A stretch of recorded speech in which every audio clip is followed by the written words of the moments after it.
neler söyleyeceksiniz? Evet, mahallelerimiz geliştikçe oraların okul ihtiyacı, cami ihtiyacı, sosyal tesis ihtiyacı, park ihtiyaçları e, karşılanıyor.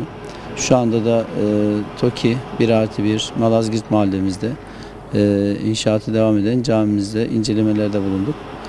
Cami son aşamaya geldi. İnşallah çok yakın bir zamanda üst katını da ibadet açarak bu bölgedeki vatandaşlarımızın hizmetine sunacağız. Şu anda buradaki sosyal tesisimizi de daha önce tamamlayıp hizmete açmıştık. Yine bu bölgedeki parklarımızı tamamladık.